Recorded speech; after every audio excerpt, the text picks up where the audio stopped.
নমস্কার, আমার নাম নয়ন মাঝি। পেশেন্ট হচ্ছে আমার বাবা, তার নাম দীপক মাঝি। আমরা কৃষ্ণনগর নদিয়া জেলা থেকে আসছি।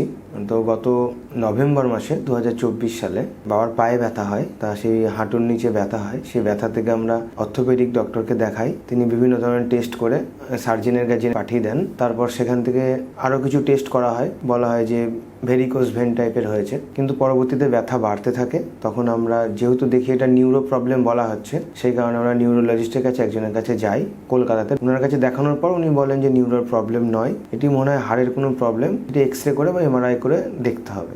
তখন আমরা এক্স-রে এমআরআই করা হয়। করার পরে জানা যায় যে বোন টিউমার আছে এবং ডক্টররা বলেন যে পা কেটে বাদ দিয়ে দিতে হবে। আমরা অনেকটাই ভয় পেয়ে যাই। সেখানে অঙ্কোলজিস্ট ম্যাডাম দেখেন, পেট সিটি করেন, করার পর দেখেন পা ছাড়াও অনেক জায়গায় পেট করে গেছে, ওখানে ক্যান্সার আছে, কার্সিনোমা আছে, লাংসেও জল ছিল, যে ফ্লুইডটা বার করা হয়। তারপরে অনেক জায়গায় ছড়িয়ে যায়, ওনাদের ডক্টরি ভাষায় স্টেজ 4 বলে। তা আস্তে আস্তে বাবা দুর্বল হতে থাকে, কাশি বাড়তে থাকে, পায়ে প্রচুর যন্ত্রণা ব্যথা হয়। 4টে কেমো নেওয়া হয় এবং 10টা রেডিয়েশন। তারপর অনেকটাই সুস্থ হয়ে যায়। তা কেমো রেডিয়েশন নেওয়ার পর যে সাইড এফেক্টগুলো হয়, মাথার চুল পড়ে যাওয়া, কিছু খেতে ভালো না লাগা, আস্তে আস্তে শরীরের মধ্যে উইকনেস ভাবটা আসতে থাকে। তা তখন আমি বিভিন্ন জায়গায় যোগাযোগ করতে থাকি এবং ইউটিউব, ফেসবুক সমস্ত অ্যাড দেখি। যথারীতি পড়াশোনা করতে হয় এটা নিয়ে। তা সেটা দেখতে দেখতে আমি অনেকে আয়ুর্বেদিক সেন্টারের নাম দেখতে পাই, তার মধ্যে পুনর্জন আয়ুর্বেদ সেটা আমার ভালো লাগে এবং আমি দেখতে পাচ্ছি যে সেখানে মানুষের উন্নতি হচ্ছে, লাইফটা লং লাইফ পাচ্ছে, তারা সুন্দরভাবে জীবনযাপন করতে পারছে। সেই জন্য আমি এখানে এসে যোগাযোগ করি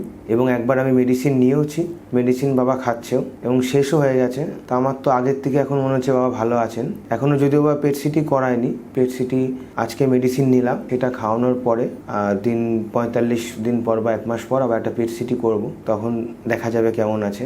এবং একটা ডোজ ওষুধ খাই দেখছি বাবা ভালোও আছে। এই রোগে তো ভালো থাকা যায় না, তা যতটা ভালো রাখা যায় সেই কারণে আমি এখানে এসেছি এবং আশাবাদী যে এই ওষুধটা নিয়ে গিয়ে হয়তো পেট সিটিতে আরও ভালো কিছু ফল আসবে।